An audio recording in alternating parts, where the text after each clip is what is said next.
already understand why he's so well suited to guide tonight's conversation, I'll give just a brief introduction. Mark is not only an associate professor of psychology here at Whitworth, where much of his work centers around the topic of resilience, but he also served as a psychologist in the Army, both in the US and Iraq. He led the Tacoma Vet Center and, along with teaching, continues serving as a therapist today. We could go into much greater detail, but suffice it to say that when we began thinking about who should lead tonight's talk, we immediately knew that Mark was the right person. Mark, will you please take it away? Thank you very much, Dell. Welcome to all of you who are taking the time to attend, and thank you. Yeah. So it would be foolish of me to attempt to highlight all the accomplishments of our guest, Dr. Jonny Kim. Just explaining that his bio is readily available on NASA's website speaks for itself. But briefly, Jonny Kim completed some of the most rigorous training any military has to offer to become a Navy SEAL. And with his team, he performed multiple missions during his deployments to the Middle East. He then went on to earn his doctorate of medicine from Harvard University before pursuing and ultimately being selected one of 12 candidates out of 18,000 applicants to join NASA Astronaut Group 22 and the first Korean American astronaut. Throughout his life, he has demonstrated amazing resilience and grit, and we are lucky to have him take the time to step away from his training and from the freezing temperatures and blackouts of Houston from last week to speak to us today about his journey. Dr. Kim, thank you for joining us. Dr. Mark Baird, thank you for having me. Thank you for that kind introduction, and thank you to Whitworth University for hosting this event. Yeah, so if you don't mind, let's just start at the beginning. Tell us a little bit about your childhood and what your aspirations were as you were growing up. Yeah, so I'm son to Korean American immigrants who immigrated to the States. They found Los Angeles as home in the early 1980s. I was born shortly thereafter. I've got a younger brother. And I grew up in the suburb of West Los Angeles. And, not too notable of a childhood. I certainly had aspirations, or at least, I think, implanted aspirations of what should I aspire to be. I had a poster of the Apollo 11 crew above my bed. I don't even remember where I got it or if it was given to me, but it was up there, and I had Neil Armstrong, Buzz Aldrin, Mike Collins up there. Wow. But I don't really remember any instance where I told myself that I wanted to be an astronaut or that I wanted to do something significant with my life. Much of my childhood was really just trying to get to the next day. I think I didn't have a lot of stability in my life at the time, and trying to get through, trying to protect those who were important to me was really important. I will say, though, that I do clearly remember when I first found a path, calling in life, and that was when a good friend of mine told me his aspirations to become a Navy SEAL. And I was 16 years old at the time, and I had never even heard of what a Navy SEAL was at the time.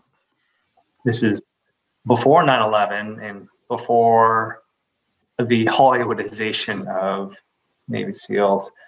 And so there wasn't much press about it, but there was something about that code and that creed that really called out to me.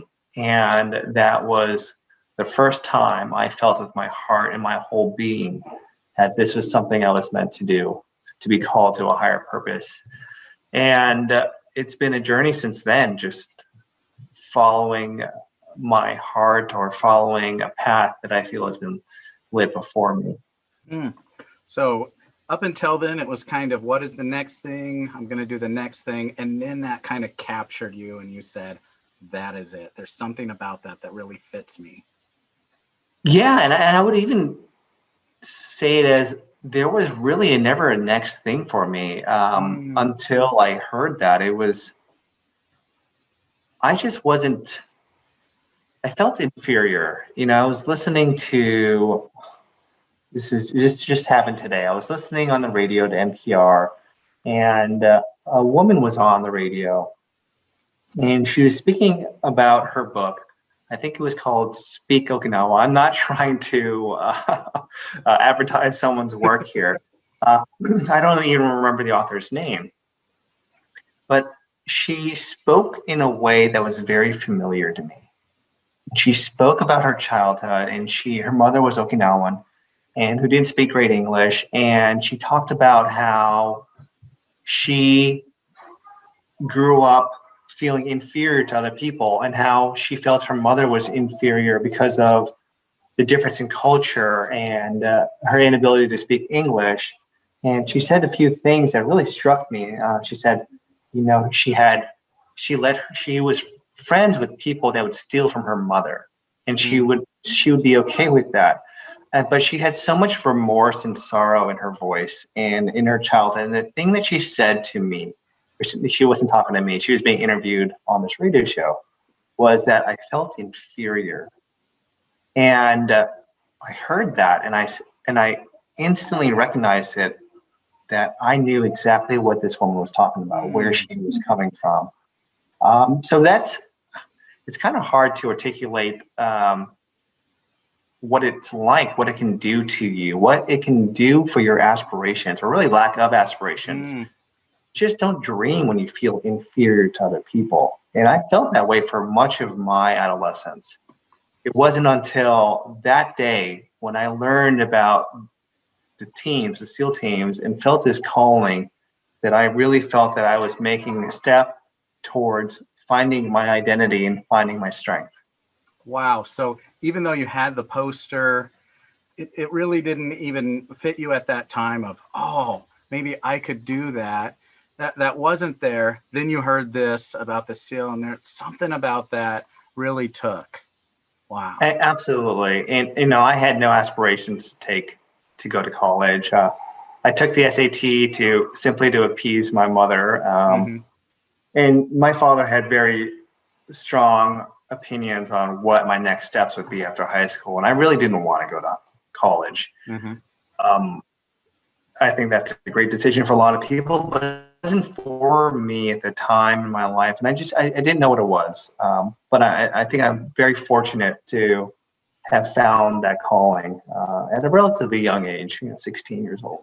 Absolutely. Right in the heart of adolescence. So then you see this, you find out about the SEALs, you find out about kind of this code. And so then you started to kind of have something that fit you. Did that kind of drive you to get there? Did you know all that it would take to become a SEAL? I had an idea, but I was always scared of whether or not I would be able to do what was required when the time came. Yeah. I had an idea of the preparations, the run times, the swim times, the physical fitness required, and I meticulously studied that, and I put my body through the rigors. So I felt that I was prepared, physically prepared. But there's only so much physical preparation that someone can do, and you really realize that it's complete mental game. It's a chess game, and it can't be won with purely physical strength. So I was nervous. I was certainly nervous of my capabilities. I was nervous that I wouldn't be accepted. I wanted to feel accepted. I wanted to be loved by the people that I was going through this crucible with. And I was scared of my performance. So there were a lot of unknowns for me as I was going through. Absolutely. So you did all the training you could, but still kind of this nervousness about when the time comes, will I step up? Will I be able to endure? Yes, and so much of, yes, there's certainly a fear of being able to step up and do the right thing. And I would say that came back to me later again during the war, before I had seen battle, of whether or not I would execute what I had been trained to do, or whether or not fear would grip me and make me useless. But I think probably more in buds and training, I was more scared that my best wouldn't be good enough. And that would confront you face to face. I gave it my all, and it wasn't good enough. I think that too. And I think until you've been tested, no one really knows the thresholds of their pain or their suffering, of what they can go through. And that was it was one of the first major crucibles in my life. And so up until that point, I felt quite untested. Yeah, what a beautiful gift to encounter this so relatively early on in your life, to really face literally one of the hardest training and assessments, really an opt-in, to have that early on and to be able to get through buds, that training, and to start to internalize, oh, it turns out I could do this. I did do this. Certainly, I think it was a huge confidence builder. And at the time, I thought one of the hardest things I had done in my life, but just realized that life has a way of surprising you with really challenging things, whether that's parenthood or war or just a multitude of other things that can happen in your life that can really test you. So it was the first of multiple tests that would surely come. Yeah, it would really be nice if once you got through that, right, you could be like, okay, rest of my life, no problem. But that doesn't seem to be how it goes. No, I mean, I was so naive back then that I thought all my life's problems would be solved once I had become a special operator in the Navy. And it wasn't true, not true at all. It kind of created just as many problems as it would have solved, if not more. But it did give me the tools and the perspective. So it taught me how to fish, on how to get through those problems. Yeah. So lessons that you found out down the line were applicable not just to SEALs, but to other things in life. Absolutely. Yeah. I think it does require, we develop so many tools throughout our life, and sometimes they are translatable. A lot of times that tools that we develop, and I'm of course speaking metaphorically, say, you're on a high school football team and you develop a tool to work hard and depend on your teammates.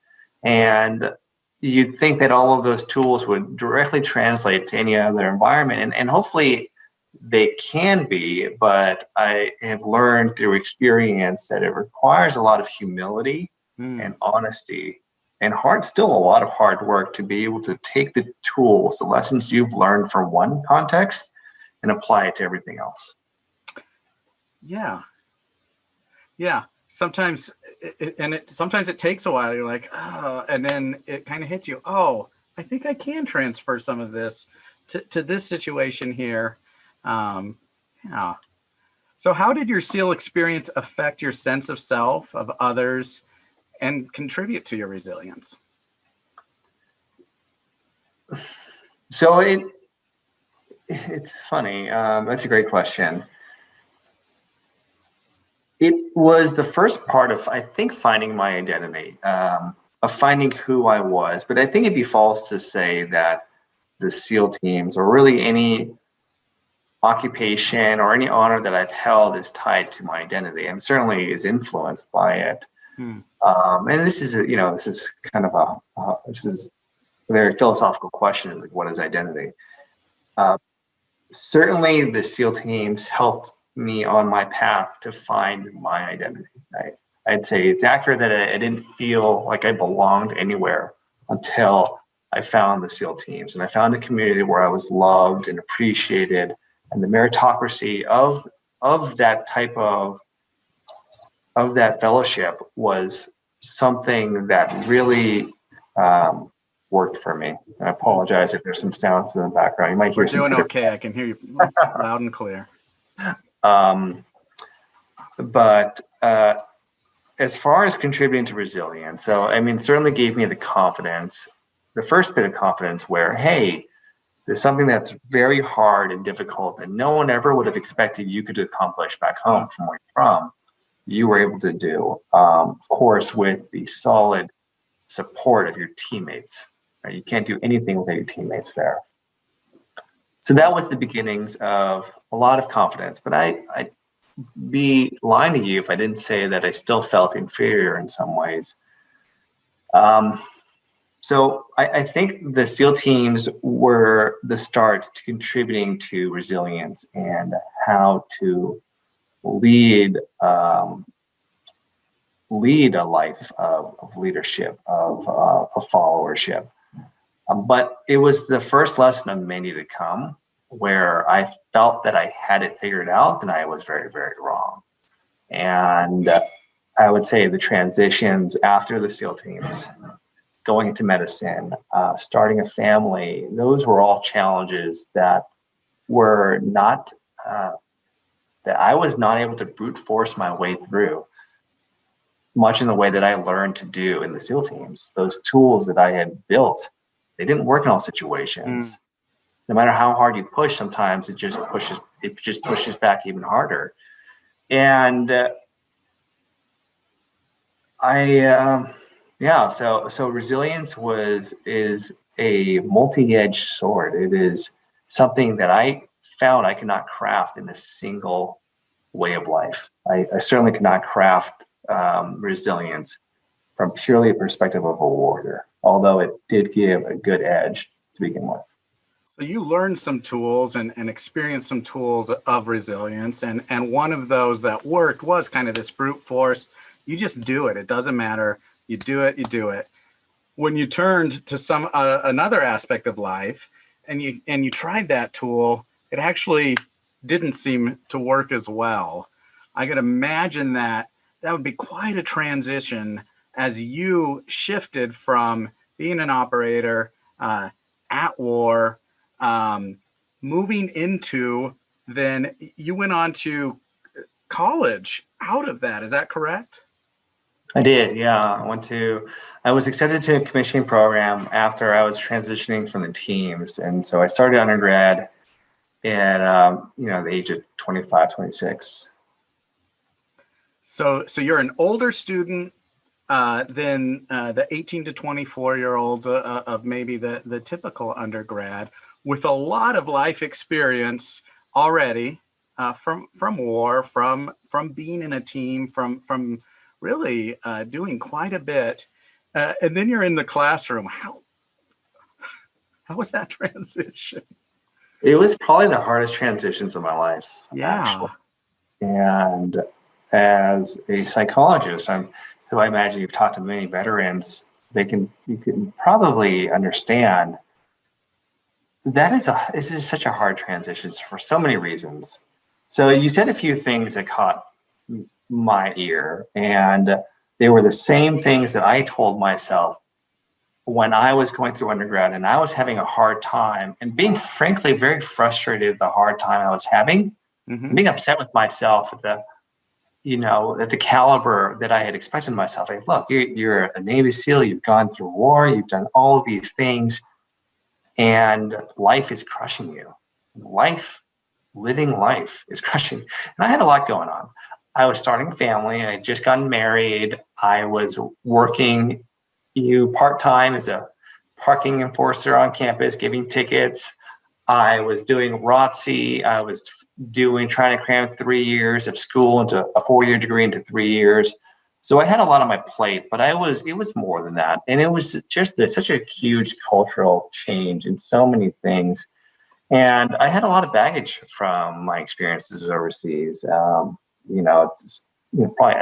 outside the scope of this Zoom call to get into all of that. But there was just a lot there. And yes, I was experienced. Yes, I had been through really extreme circumstances that most people living just don't get the opportunity to go through. And that shaped a lot of resilience, but it also made me pretty closed-minded in a lot of other ways.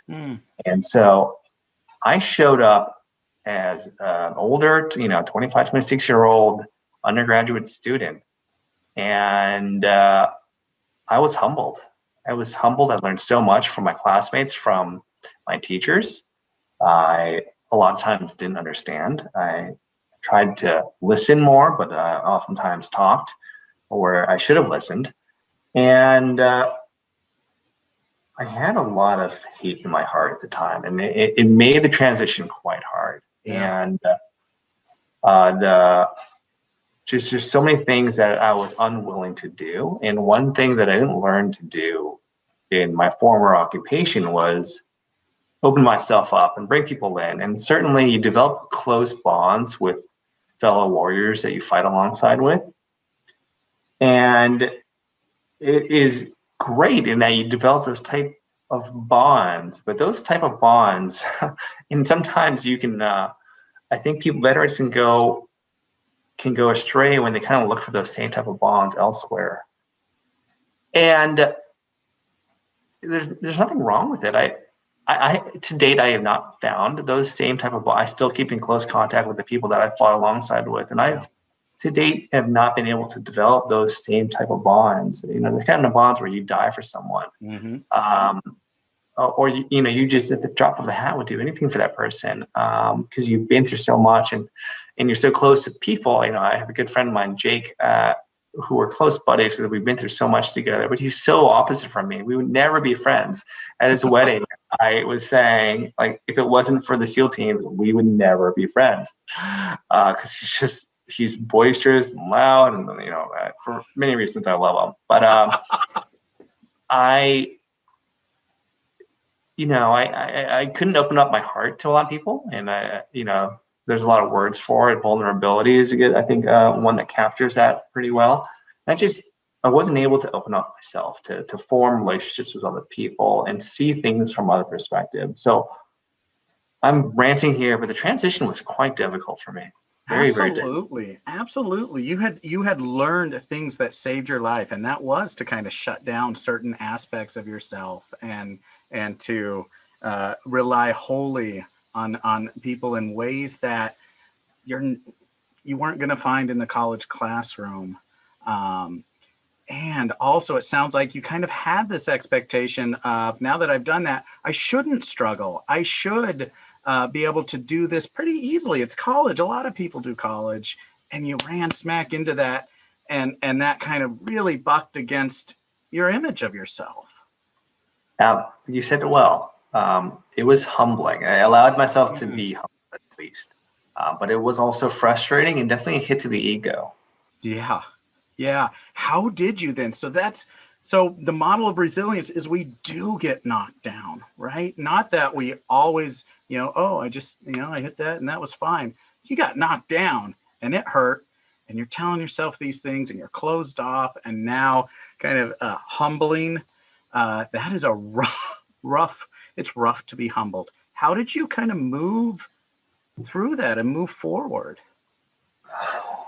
I wish I could tell you I found out all the answers, especially in my undergrad period before I went to graduate school. But that's not really true. I think in some respects I learned to flex, but in other ways I just kind of doubled down and brute forced my way even more through a lot of things. That didn't work so well in grad school, and it kind of came to a breaking point in my personality and the way I viewed things and the way I approached work.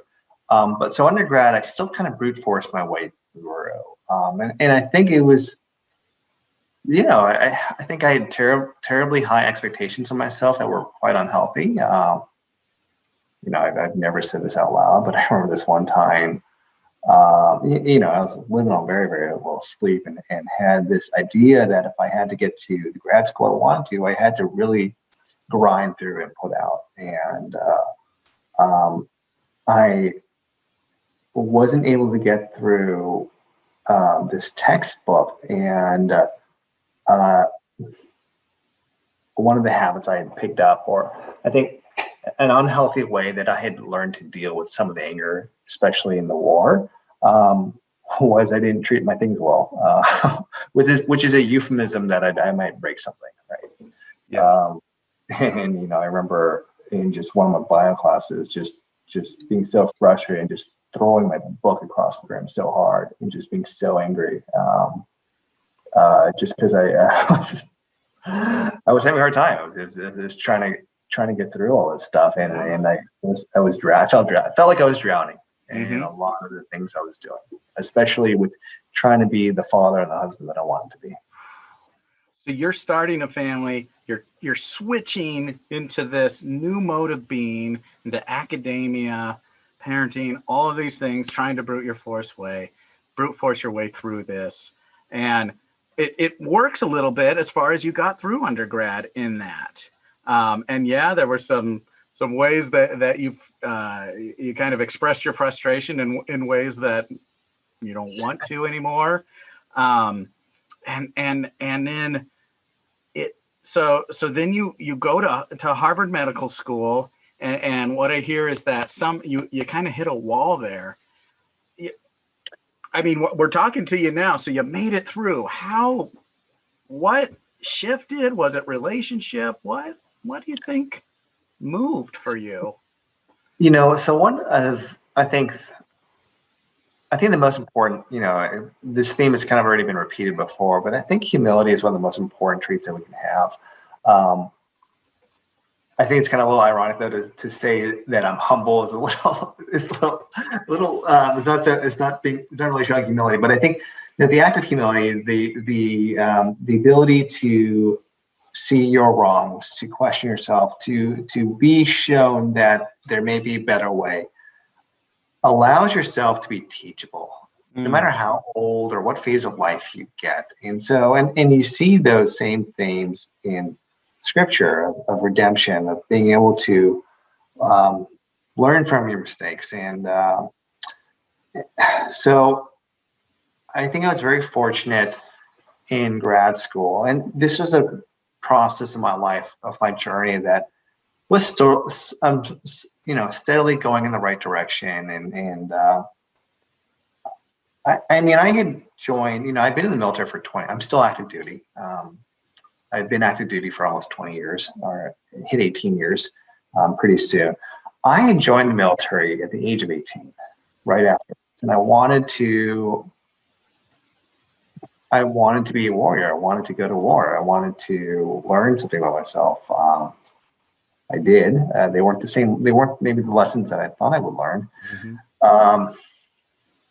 But I was indoctrinated in the military at a pretty young age, Yeah. And like I said earlier, it had some pretty extreme life circumstances, which raised the threshold of what I could endure, certainly, and gives a very important perspective on the frailty of life, on cruelty, on redemption, on passion, humility.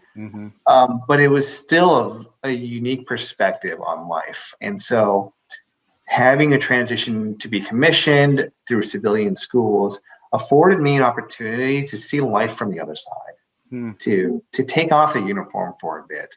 And so I'm very thankful I was able to do that in undergrad, and very thankful I was able to do that at Harvard Medical School. And so this journey kept going on, and I came to a stopping point, and there were multiple occasions, but there was one occasion that I remember in one of my years in grad school, where we were having an open discussion about the stress and rigors of the curriculum and what's expected of us. And this was in the context of working in a busy academic hospital, and there were a lot of sick patients, and there's a lot of stress, there's a lot of death and suffering that most people probably aren't used to at that phase of life. And I'm trying to remember my frame of mind at the time, but I think maybe I felt, I'm pretty sure I felt that, hey, look, I had been through so much suffering and death, both from a personal standpoint and from the military. Like, I got this. Like, I don't need to talk about this. I don't need your compassion, your pity. It wasn't pity, but at least I think that's maybe how it felt to you. That's what maybe it felt. And so maybe that ego of mine, or that just, I think it was a feeling of superiority, really, right? It's a feeling of ego. That's what the ego is, right? I feel superior to you. I I've been through so much extreme experiences. Don't lower me with this talk. I'm saying this out loud, and it's terrible. It's a I don't terrible hear way. it as terrible. I have to tell you, it does make a lot of sense to me that having been through really some of the worst circumstances that people can imagine, and seeing death and having to make split-second decisions, and as a combat medic, it would seem very natural that when you're in a civilian environment, in a hospital, and someone's saying, let's talk about that, there would be something that naturally comes up of being like, hey, I've already been through really bad things. Can we move forward through this? That seems very natural. I really appreciate you saying that, which shows me that you're able to empathize and understand why someone might feel like that. But I think something gets lost. Yeah. I don't think, regardless of what you've been through, of how much you feel you deserve this right to feel superior to someone, I don't think good ever comes from that. No, and you ran into that. You remember that moment where you were naturally feeling that, but something stuck of like, oh. And here's the problem with that. So feeling like that, if I'm feeling superior because of extenuating circumstances that I feel that I've been either privileged or not privileged to have experienced, depending on how you look at that, it removes a pretty good opportunity for me to be teachable and for me to teach others, for me to share my experiences in a human, empathetic way that other people can understand. And I think what I often see, I've seen it, and I know I felt it myself. When we're veterans and we've been through something, we don't want to talk about it with anyone else but other veterans. Mm. And I still feel that way for a lot of things, or at least for a lot of the inside jokes and customs. There's just people, outsiders, who won't understand. And I think there's some morale building in that to be feeling like you identify or belong to a group. But I lost out on some significant opportunities to share very important human experiences with my classmates. Yeah. And they were unable to reach me on a human level. And so, and it was just not the kind of person I really wanted to become. Yeah. I think it's just really poisoned outlook on your experience.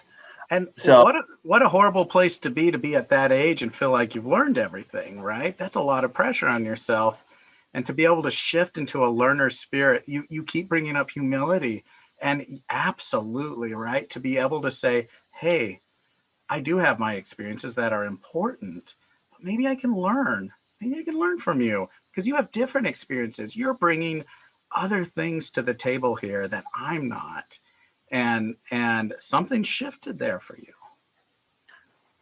And as I get older, what I come to see is the mark of someone who is truly experienced and learned is someone who understands and realizes that they know so little and that there's so much to learn, and that they remain teachable. Those are the people that I aspire to be like. Absolutely. Absolutely. In my letters of recommendation, about the highest thing you can get from me is to say that you have a teachable spirit, one that is eager to learn and curious, because those are the ones who continue to grow and master and move on and master. And clearly, you have had 3 kind of different careers, right? Navy SEALs, medical doctor, and then into becoming an astronaut. I was going to ask this. So, a lot of people would see being a SEAL as the pinnacle of their career, and they'd stay in that lane. But you moved in a different direction into medical school and then into astronaut. Just tell me about how that kind of came to be that you thought, over here. You know, I think the most important thing is that it has always been and is still really important for me that people are focused and living in the present of what they want to do, of what they're most passionate about. And I think that my history, what sometimes I am afraid of is that my history of, hey, you did this and then you did this and this, suggests that the right road is accumulating as many accolades as you can. And then that's like the furthest thing from the truth of what I believe. And it also ties really closely to what I was talking about earlier about identity. I think your identity should serve a greater purpose and not tied to an occupation. And that's not to say you don't have pride in the occupation you've done or the service you've submitted yourself to. But I think when you tie your identity so closely to something like that, and then when it inevitably goes away, then your identity is going to get lost a bit as well. So this is, I guess, might be a roundabout way for me of saying that what's been important for me is to pursue an ideal or to pursue service. And in doing so, you're going to come across different jobs. You're going to come across different lanes. But if it's ultimately serving the same purpose, it to me has always been the same road. So I think others may see a stepping stone in different directions. To me, it has been maybe a little detour in the beginning when I first joined the military, but then from there it's been a pretty straight road for me. So what I hear you saying is you're not so much career focused as these opportunities have come out of your personhood, out of who you want to be, and that has attracted you then at this time to this thing. And so it's Jonny Kim, not astronaut Jonny Kim, not SEAL Jonny Kim. Jonny Kim being a SEAL or doing the SEAL job. Jonny Kim going to Harvard Medical School. Thank you, Mark, for making that a lot simpler without the metaphors. Yes, you're absolutely right. What you said is what I was meant to say is that you follow your passions and the road you'll be surprised at where the road takes you. Don't chase a career or any accolades.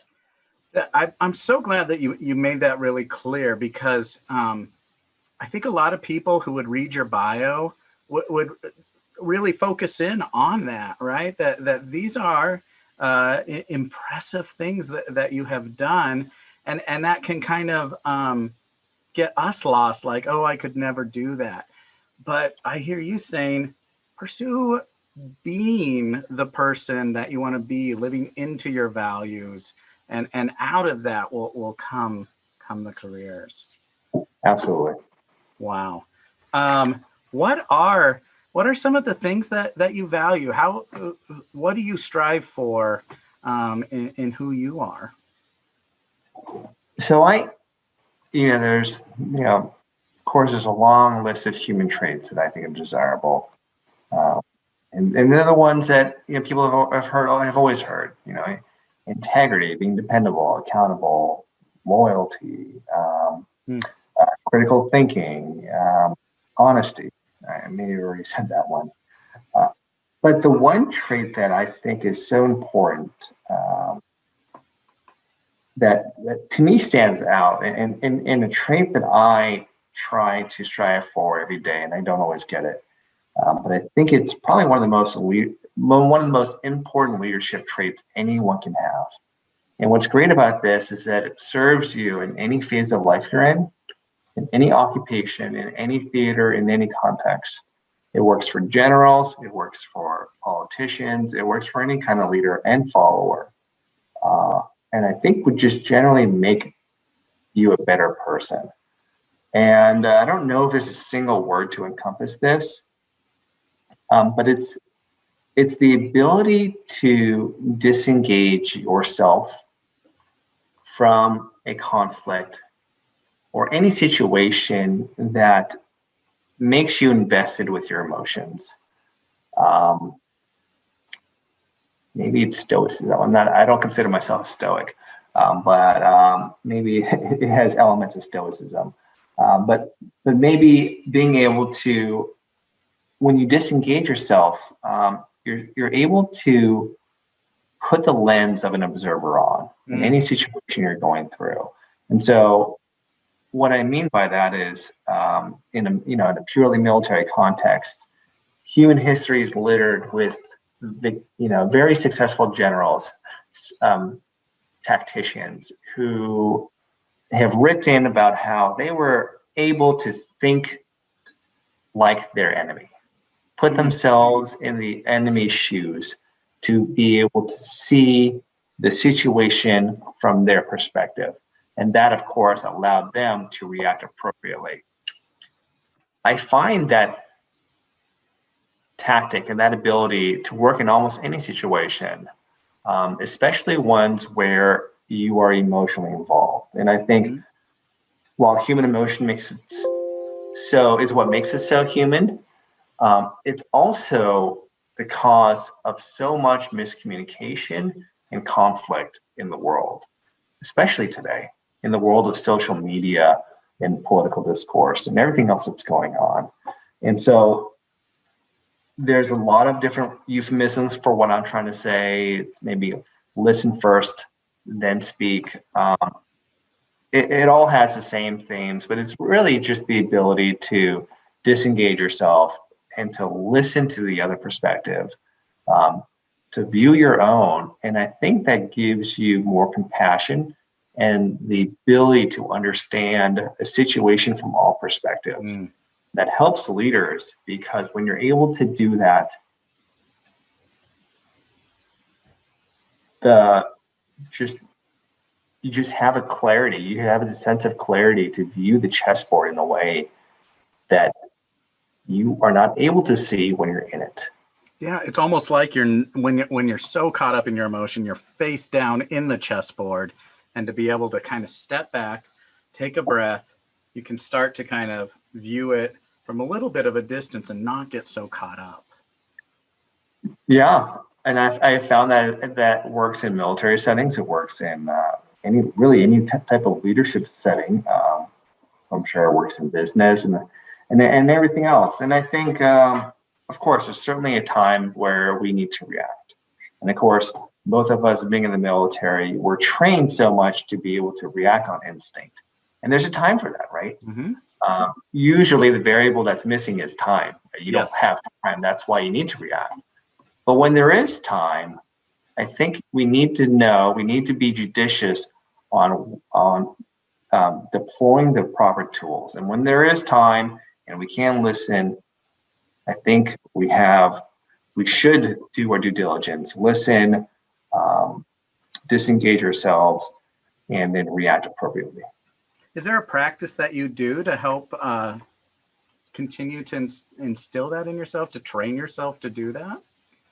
I'm very intentional about not speaking, especially if I'm in a small group setting, which oftentimes we are, especially whether it's like maybe it's a small meeting where we're discussing something about the Artemis program, or the Artemis program is the NASA's program to return astronauts, the first woman and the next man, back to the moon. And so when we're discussing that, or if we're, maybe I'm with other astronauts and we're at an outdoor leadership school hiking away, there will always be situations where you want to say something, you want to have a piece in that. And one tactic I've used for myself is that whenever I feel like that, is to intentionally pause and force myself to listen just a little bit. And that usually pays off in the end, because I get a little bit more information or a little bit more data about the field in front of me, and I'm able to react appropriately with the right words or the right actions. Wow. So I think, so I think it's being intentional about word choice, when to speak, and the actions I take. I hear a lot of intentionality in there. Absolutely. I think a key word that pops up is mindfulness. And I'm not going to say I'm a big mindfulness person, but I would say that someone who practices mindfulness would probably say that I do. That is what I'm practicing. Yeah, in the moment, and being intentional about being quiet. I had a supervisor who used to say, "Strike when the iron's cold." That when we feel like, oh, I should say something right now, pay attention and don't. I love that. I want to shift a little, just because I know we have a lot of kids who are watching, and some questions have come in. So I wonder if I could just ask a couple of questions. So here's one. My son Colin, age 8, has a question. What is the hardest part about becoming an astronaut? What if you're not good at something like reading, but you're really good at math and science? Can you still become an astronaut someday? Absolutely, you can still be an astronaut. And I will say, as an 8-year-old, you have plenty of time. The best thing you can do is to just be curious about anything you like, whether that's engineering, Legos, Minecraft, math. Just chase your passions. And even if your passions want to take you in a direction that may not be super sciencey or fit in one of the STEM degrees, there's always a way to find what you're super passionate about and tie it into science and mathematics and engineering. To answer the first part of your question, Colin, the hardest part about being an astronaut is that there's just so much information that we need to be good practitioners of. So learning, buddy, is a lifelong process. We call ourselves lifelong learners. We never stop learning. And it's what makes life so interesting, is that there's always something new to learn. I love that. Thank you. As I've been talking to some of my students and friends, they've been very excited that I get to interview you. The words inspirational have come up multiple times. And in fact, I just got one from my student who said, and I quote, you are an inspiring Korean American role model. And this question, your resilience spanning not only our soil, but now in the stars, is inspiring. How have you been able to navigate the in-betweenness of your experiences growing up in America, being from a first-generation Korean family and finding your way towards a balance of identities? So kind of this identity question. That's such a profound question. I hope I can do it justice in the short time we have here. I've certainly struggled with my identity, certainly tied to my heritage. I mean, I'm proud. I'm a proud American. I'm very proud that my heritage roots lie from South Korea. And growing up, it was hard for me to to have those same feelings. And I think growing up as a minority can be difficult.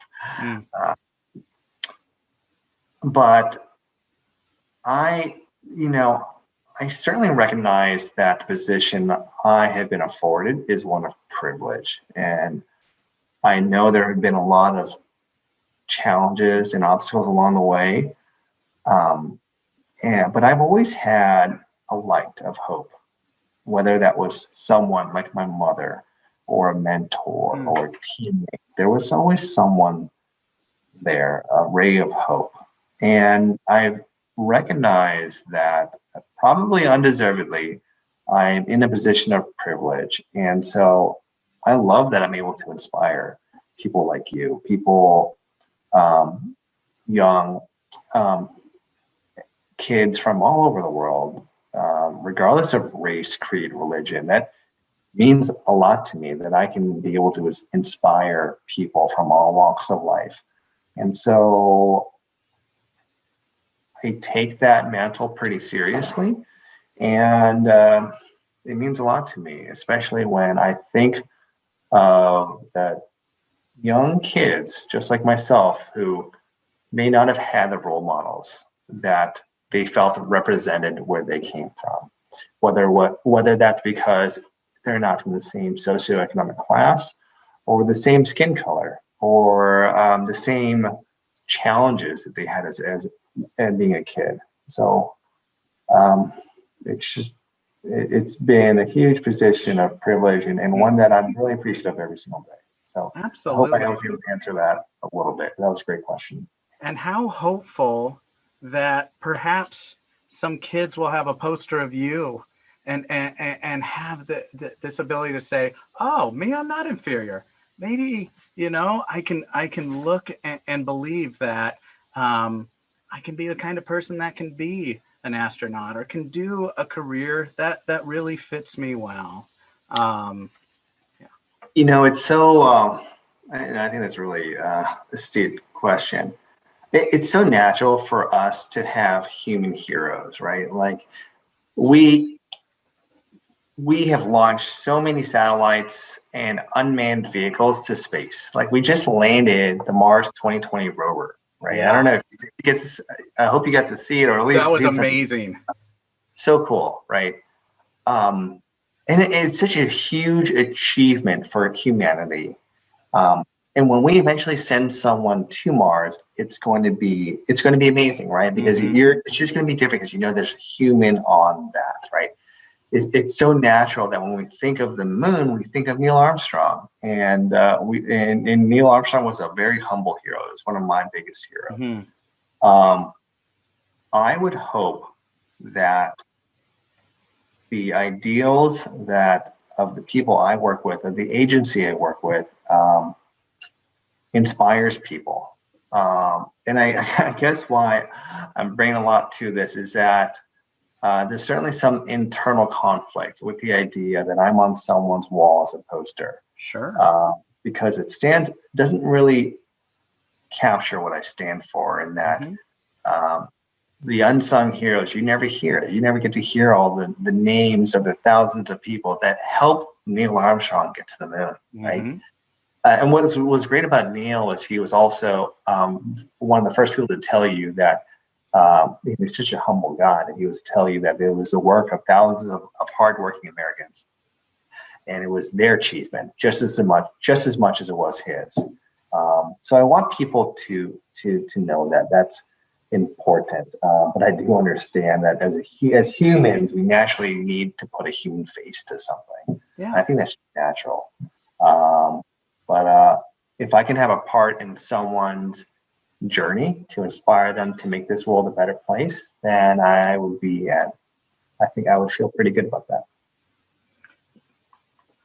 Well, I want to give you the last word. I really appreciate that your willingness, because you value humility, to come and speak, to come and open yourself up.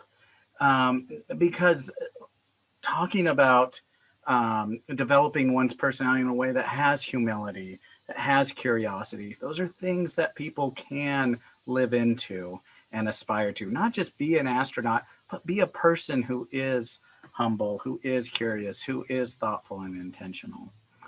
So before I give you the last word, first of all, I could talk with you for hours upon hours and have so many more questions to interact with you on. And I really thank you for your time. Here's the announcement. For Whitworth students to be entered into the gift card raffle, please send an email with the subject line Jonny Kim to jchapman at whitworth.edu. My announcement is done. Jonny, thank you so much. You have the last word, and then we'll wrap it up. I always you would think that as many times as I've been offered the last word, I would have something like just clear cut a response. I thought this is great. I love this opportunity that Mark, you afforded me, and Whitworth afforded me to be able to speak on this platform. I guess what I want to say, the last thing if I had to say anything, is that it's okay to fail. It's okay to fall off the course. And it's okay that we are not the person that we are striving to become all the time. I fall off the horse all the time. Yeah. I wouldn't be where I am today if it wasn't for the strength and grace of my wife. And I never give her enough credit, or my family enough credit. And I think all the traits that I talked about today about striving to become, I fail spectacularly every day sometimes doing those things. So I think it's important that we all. It's okay to have heroes. It's okay to have people that we look up to, but I think it's also important to know that those people are susceptible to the same downfalls as the rest of us. And I'm no exception to that. Nor is any hero that I've ever followed an exception to that. And there's hope in that. I don't have to be perfect to move forward in my journey. That's what makes us human. Absolutely. Jonny, thank you so much for your time now twice, right? Willing for last week and now to enter in this conversation. We're all rooting for you and cheering you on as you continue to make your journey. Thank you very much. And thank you. And thank you for your service, Mark. Oh, thank you.